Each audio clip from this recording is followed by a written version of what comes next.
Dan kita masih meneruskan kisah daripada tokoh Islam bagian kedua, Utsman ibn Affan radhiyallahu anhu. Seorang khalifah yang dikatakan oleh Ali radhiyallahu an pemilik dua cahaya. Dzakar rajul yud'a fi mala'il a'la bidhi nuraini. Itulah laki-laki yang dipanggil dari atas langit dengan sebutan pemilik dua cahaya, karena dia menikahi dua putri Nabi sallallahu alaihi wasallam, Ruqayyah kemudian Ummu Kulthum. Dan tidak ada satupun manusia setelah Adam sampai hari ini, bahkan sampai kiamat dibangkitkan, orang yang menikahi dua putri Nabi sallallahu alaihi wasallam kecuali Utsman ibn Affan. Makanya dia disebut pemilik dua cahaya. Adapun manaqib beliau adalah seorang katib wahyi Nabi sallallahu alaihi wasallam, satu di antara sekian penulis wahyu Nabi sallallahu alaihi wasallam. Dan dia juga banyak meriwayatkan hadis Nabi sallallahu alaihi wasallam, sampai hadis yang diriwayatkan sampai kepada kita berjumlah mi'atu wa sittatu aw arba'in haditha, 146 hadis. Dan Utsman ibn Affan radhiyallahu anhu dikenal kathratu ibadatihi, banyak ibadahnya kepada Allah azza wa jalla, terutama qiraatul Quran dan qiyamul lail. Dan juga memiliki akhlak yang baik karena memiliki perasaan malu yang tidak dimiliki banyak para sahabat. Sampai-sampai Nabi SAW mengatakan, bagaimana mungkin aku tidak malu orang yang malaikat malu kepadanya? Karena memang Utsman memiliki akhlak yang baik, itu pula yang menjadikan orang-orang jahiliyah mencintai Utsman, baik semasa sebelum Islam ataupun sesudah dia masuk Islam. Maka pembahasan di malam hari ini kita akan membahas tentang bagaimana Utsman ibn Affan radhiyallahu an dibaiat untuk menjadi khalifah. Kemudian juga bagaimana saat beliau menjabat menjadi khalifah. Kemudian bagaimana wafatnya Utsman ibn Affan radhiyallahu an. Ada hadis-hadis Nabi sallallahu alaihi wasallam yang mendukung bahawa Utsman layak menjadi khalifah setelah Abu Bakar dan Umar. Di antaranya adalah hadis dari Abi Musa al-Ash'ari radhiyallahu anhu. Dia mengatakan, suatu ketika aku menjaga pintu rumah Nabi sallallahu alaihi wasallam.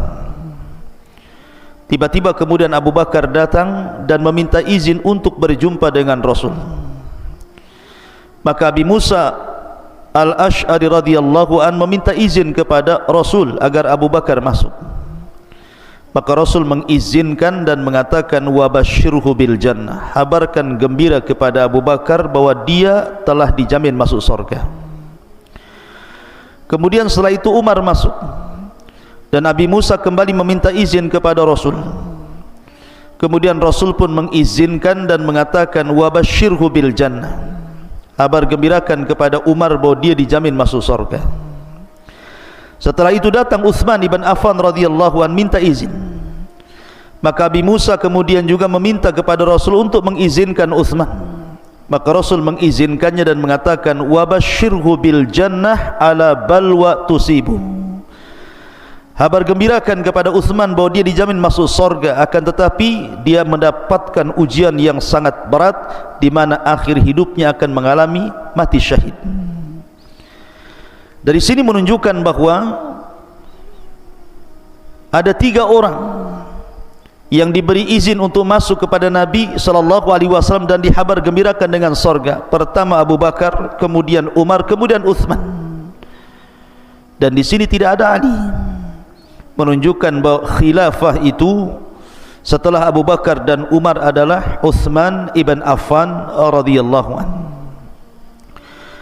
Kemudian juga ketika Nabi SAW menjelaskan tentang fitnah yang akan berlaku sepeninggalnya, kemudian banyak manusia mengisyaratkan kepada Rasul bagaimana cara jalan keluar dari fitnah itu.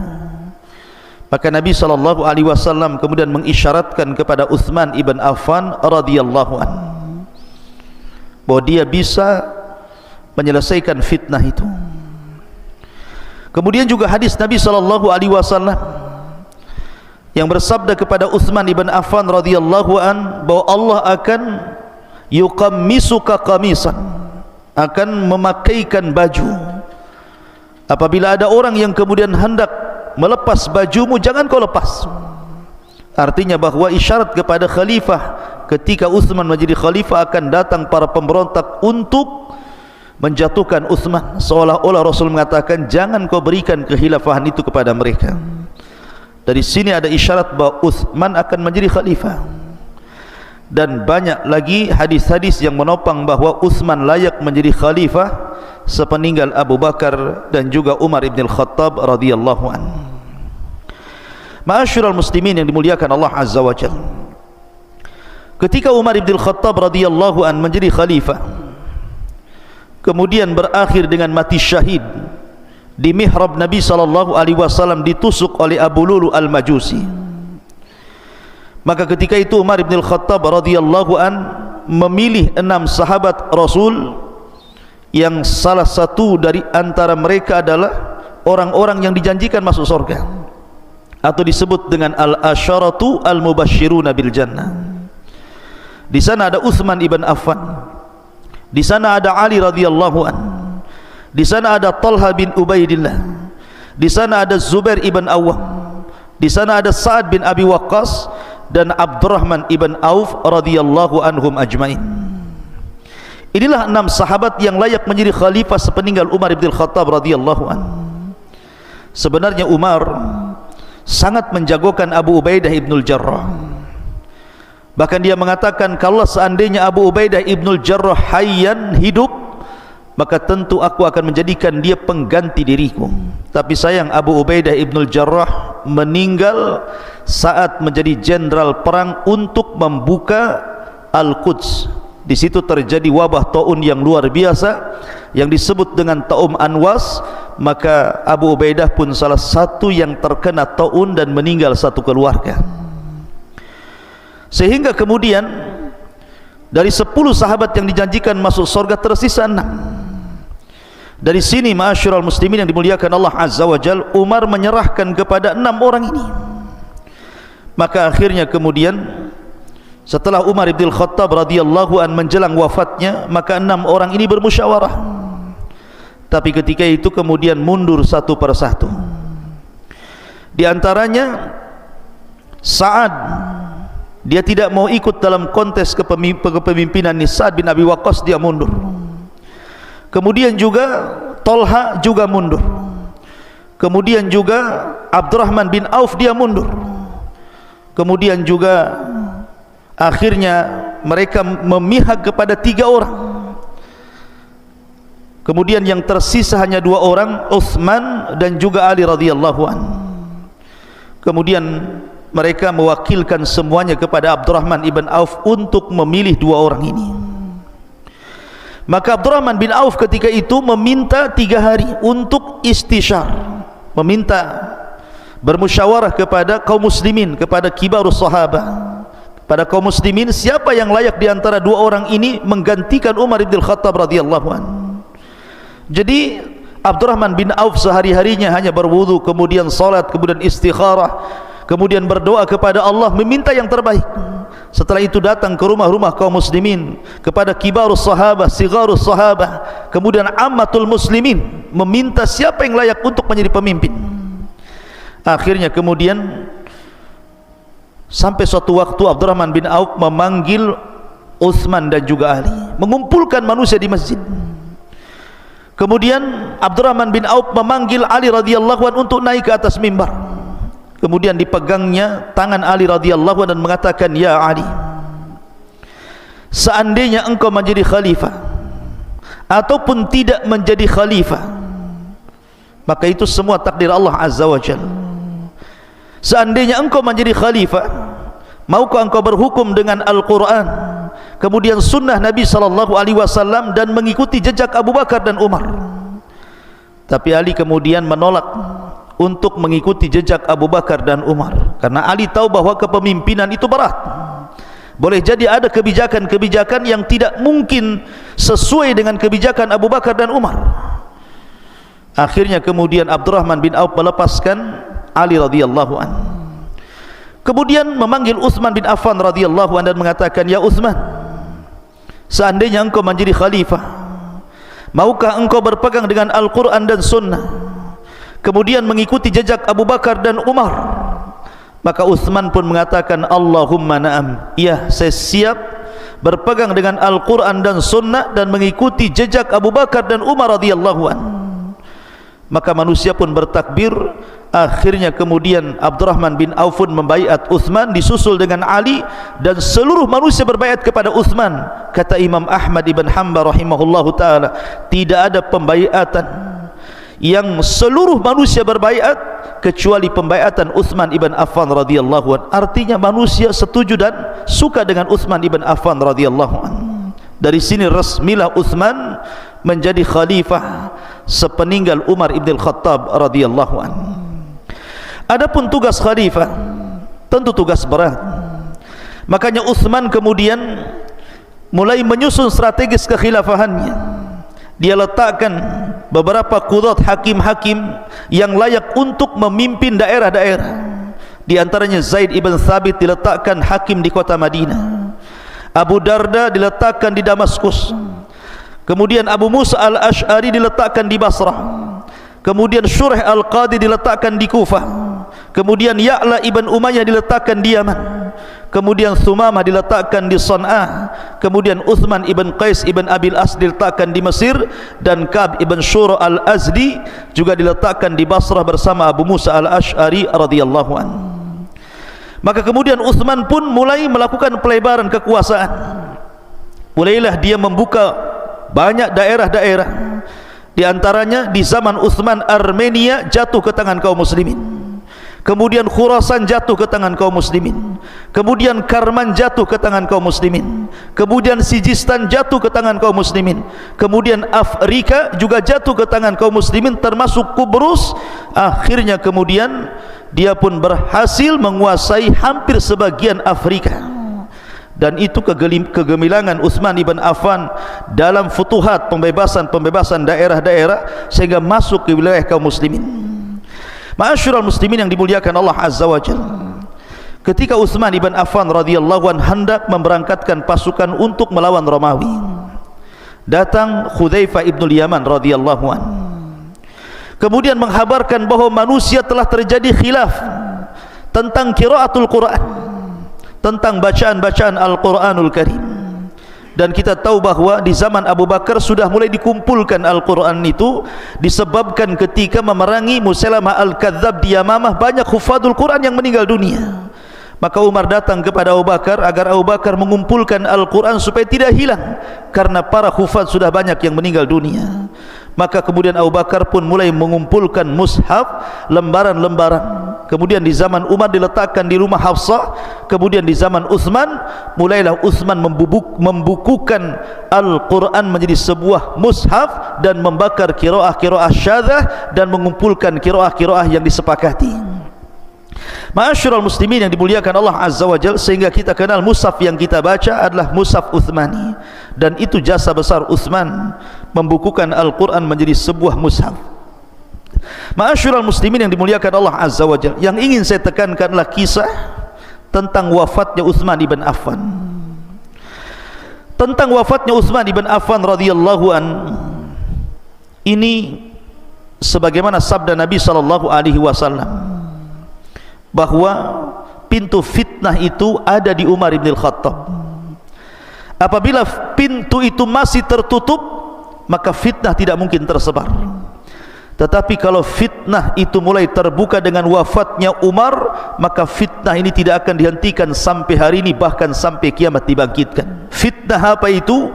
Peperangan antar kaum muslimin. Di zaman Rasul tidak ada perang di antara kaum muslimin. Di zaman Abu Bakar jelas musuhnya orang-orang murtad. Di zaman Umar juga sama. Baru di zaman Utsman ibn Affan terjadi perang saudara, terjadi pembunuhan. Bahkan Utsman sendiri dibunuh oleh orang-orang Khawarij. Kemudian Utsman meninggal, terjadi perang besar antara kubu Ali dan Muawiyah. Makanya fitnah ini akan terus terbuka sampai hari ini. Kita bisa saksikan kaum muslimin menyerang sesama kaum muslimin yang lainnya, membunuh sesama kaum muslimin yang lainnya, dan ini tidak bisa dihentikan sampai kiamat. Bagaimana kisah terbunuhnya Utsman ibn Affan radhiyallahu anhu? Ma'asyiral muslimin yang dimuliakan Allah Azza wa Jalla, dengan tersebarnya Islam ke beberapa negara, banyak orang-orang di luar Arab kemudian masuk ke dalam Arab, sehingga banyak orang-orang yang tidak kenal siapa sosok Utsman ibn Affan radhiyallahu anhu. Dari sini muncul seorang tokoh Yahudi yang bernama Abdullah ibn Sabah As-San'ani Al-Yamani, pura-pura masuk Islam, kemudian menyebarkan pemahaman Yahudinya di tengah-tengah kaum muslimin dengan mendoktrin bahwa orang yang berhak menjadi khalifah sepeninggal Umar adalah Ali, sebagaimana Musa alaihi salatu wasallam berwasiat kepada Yusa ibn Nun, maka begitu juga Nabi sallallahu alaihi wasallam berwasiat kepada Ali radhiyallahu anhu. Tersebarlah kemudian isu ini ke beberapa tempat di negeri-negeri kaum muslimin, terutama di Mesir, di Kufah, di Basrah, di Irak, dan beberapa negara yang lainnya. Adapun di Hijaz, mereka tahu siapa Utsman, sehingga Abdullah ibn Sabah tidak bisa mempengaruhi orang-orang Hijaz, Madinah dan Mekah. Mereka tahu siapa Utsman ibn Affan radhiyallahu anhu, manusia yang sangat istimewa, banyak keutamaan. Tapi orang-orang yang baru, yang mereka tidak tahu Utsman ibn Affan radhiyallahu anhu, maka mulai mereka terpengaruh dengan isu Abdullah ibn Sabah ini, sehingga membuat gerakan anak-anak muda untuk melakukan demonstrasi yang berakhir dengan khuruj, meminta Utsman melepaskan khilafah. Ma'asyiral muslimin yang dimuliakan Allah Azza wa Jalla, ketika bulan Dzulhijjah, tepat di musim haji, banyak para sahabat Nabi sallallahu alaihi wasallam yang haji dari Madinah ke Mekah. Ketika itu Utsman sudah tua, usianya sudah 84 tahun, sudah tidak sanggup lagi berjalan. Tiba-tiba kemudian orang-orang Khawarij membuat makar. Isu-isu Abdullah ibn Sabah dikembangkan dan digoreng. Akhirnya kemudian membangkitkan anak-anak muda Mesir, anak-anak muda Kufah, Basrah, akhirnya bangkit, sehingga ribuan anak-anak muda bergerak menuju Madinah di musim haji. Ketika orang saat haji, Madinah sedang kosong, dan mereka menggunakan ihram seolah-olah mereka hendak haji, padahal tidak hendak haji. Mereka hendak membuat makar kepada Utsman bin Affan. Kemudian mereka membuat strategi bahwa tidak mungkin kita menyuruh Utsman untuk melepaskan khilafah kecuali ada yang menggantikan Utsman. Maka diisukan Alilah jagonya. Mereka mengatakan bahwa Ali hendak membaiat dirinya. Kalau kita melepaskan baiat kepada Utsman, berarti kita bisa berbaiat kepada Ali radhiyallahu anhu. Itulah isu mereka. Maka Utsman ibn Affan mendengar bahwa akan ada gerakan anak-anak muda dari berbagai macam daerah Islam menuju kota Madinah. Maka ketika itu Utsman ibn Affan memerintahkan Muhammad ibn Maslamah dan juga Jabir ibn Abdullah radhiyallahu anhu untuk berjumpa dengan mereka. Akhirnya kemudian Muhammad ibn Maslamah menemui juru bicara mereka. Subhanallah, juru bicara mereka di lehernya ada Al-Quran. Kemudian mendatangi Muhammad ibn Maslamah sambil menangis seolah-olah khusyuk. Kemudian Muhammad ibn Maslamah menanyakan, apa tujuan kalian datang ke kota Madinah mendemo Utsman bin Affan radhiyallahu anhu? Maka mereka mengatakan, inna hadha amarna an nadriba bihadha kulla man lam yu'minu bihadha.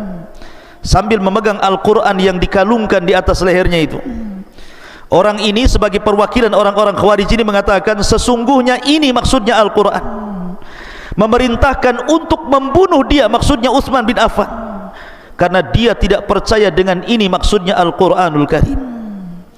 Muhammad ibn Maslamah mendengar perkataan mereka, marah, kemudian mengatakan, kif ya hadha, fa innana qad darabna bihadha ala ma fi hadha ma'an nabi sallallahu alaihi wasallam. Celaka engkau, diamlah engkau, sesungguhnya kami sudah pernah membunuh, pernah membantai atas perintah Al-Quran di zaman Nabi sallallahu alaihi wasallam.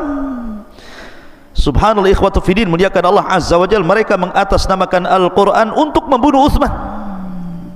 Itulah orang-orang Khawarij. Akhirnya kemudian Utsman pun mendengar bahwa mereka tetap bergerak. Maka Utsman kemudian mendengar bahwa ada selentingan kabar kalau seandainya dia melepaskan baiatnya, maka mereka akan datang kepada Ali radhiyallahu anhu, bahwa Ali sudah akan menggantikan posisinya. Itu isunya seperti itu.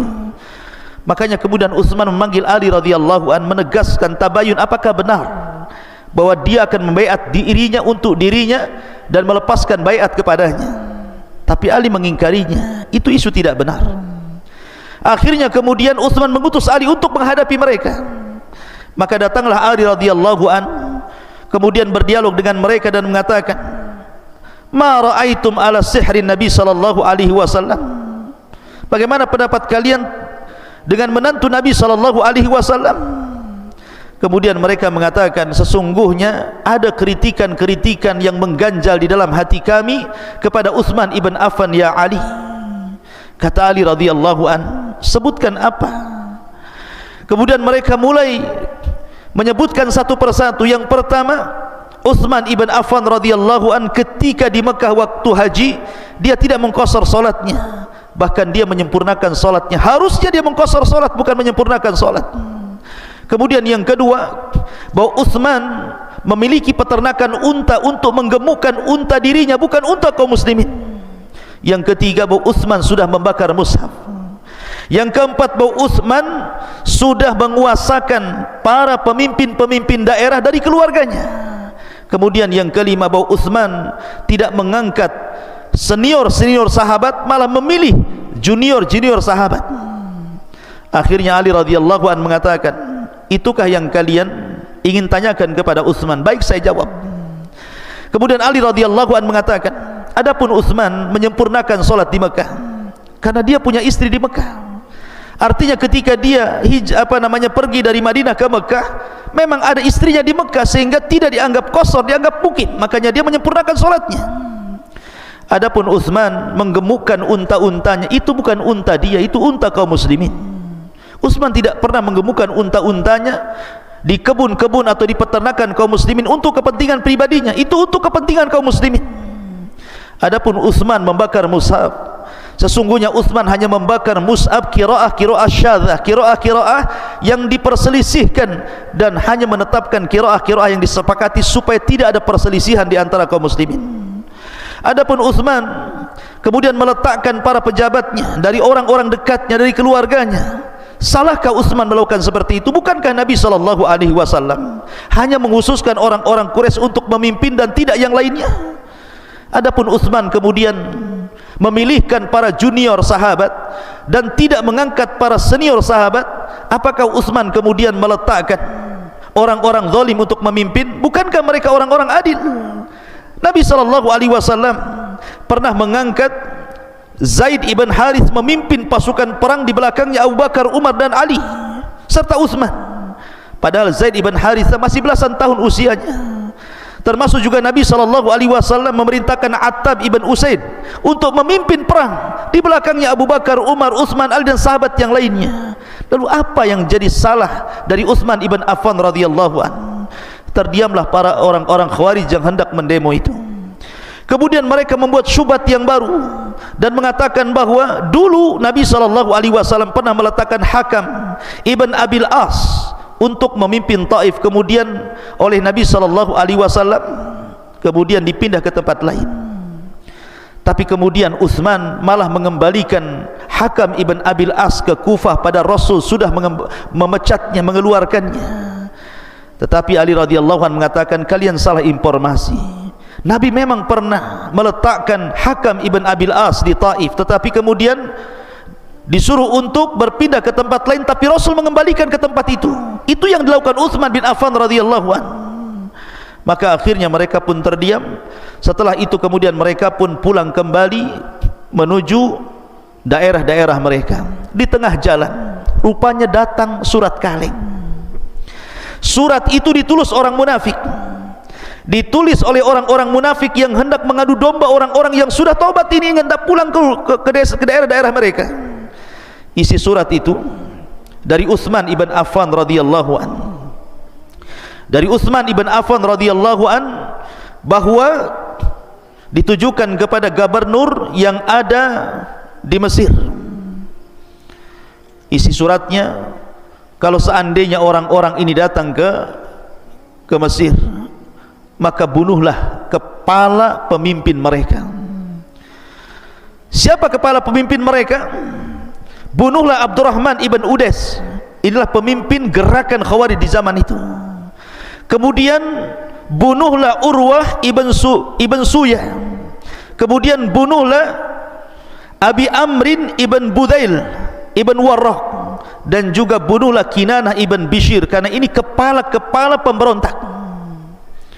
Ketika kemudian membaca surat itu, apalagi ada stempel dari Utsman bin Affan, orang-orang ini balik ke kota Madinah, hendak menyerang kota Madinah.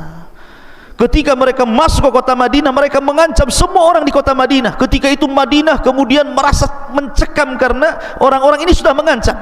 Man dakhala baitahu fahuwa amin. Siapa yang masuk rumahnya dia aman, jangan ada yang keluar. Akhirnya mereka pun mengepung rumah Utsman bin Affan radhiyallahu anhu. Ketika rumah Utsman dikepung itu, tiba-tiba kemudian Utsman bin Affan berceramah, dan ini khutbah terakhir Utsman bin Affan di hadapan mereka. Utsman bin Affan mengingatkan jasa-jasanya di zaman Rasul. Utsman tidak hendak riya, tetapi hendak menjelaskan kedudukan dia di samping Nabi sallallahu alaihi wasallam. Utsman mengatakan kepada mereka, gerakan-gerakan Khawarij ini, bukankah kalian tahu aku pernah membeli sorga 2 kali kepada Nabi sallallahu alaihi wasallam. Pertama ketika Nabi sallallahu alaihi wasallam mengatakan, man ishtara bi'ra rumah falahul jannah fa ana ishtaraituha. Siapa yang membeli sumur rumah, sumurnya Yahudi, maka dia layak masuk sorga, aku yang membelinya, kata Utsman. Kemudian sabda Nabi sallallahu alaihi wasallam, man jahaja jaishal usra falahul jannah fajahaztuha. Siapa yang mempersiapkan pasukan sulit dalam Tabuk, maka dijamin masuk surga, aku yang mempersiapkan pasukan itu dengan danaku. Tetapi orang-orang Khawarij ini tetap buta mata dan buta hati. Utsman sudah menjelaskan bagaimana dia membeli surga dari Nabi sallallahu alaihi wasallam, menjelaskan keutamaannya di samping Nabi sallallahu alaihi wasallam, dan sahabat yang lain juga meyakinkan mereka. Tapi setan sudah menguasai hati mereka. Akhirnya kemudian mereka pun mulai membakar pintu rumah Utsman bin Affan. Ketika itu di dalam rumah itu ada Hasan, ada Husain, ada Abdullah ibn Zubair, ada Abdullah ibn Umar, ada Abu Hurairah radhiyallahu an, dan 2 budak Utsman bin Affan radhiyallahu an. Sementara di luar sudah dikepung tuh. Maka Utsman hanya mengatakan kepada orang-orang atau sahabat-sahabat ini dengan mengatakan, sesungguhnya aku menghendaki kalian menyarungkan pedang-pedang kalian, jangan ikut campur urusanku dengan mereka. Aku tidak mau ada satu darah kaum muslimin yang tidak bersalah menetes di sini. Ketika itu Abu Hurairah radhiyallahu an tidak mau dan hendak terus berusaha untuk membela Utsman, tetapi akhirnya Abu Hurairah karena ditekan Utsman untuk pulang, dia pun melempar pedangnya sambil menangis, kemudian pulang ke rumahnya. Begitu juga sahabat yang lainnya. Ketika sudah tidak ada lagi manusia dalam rumah itu, cuman Utsman dan keluarganya, istrinya.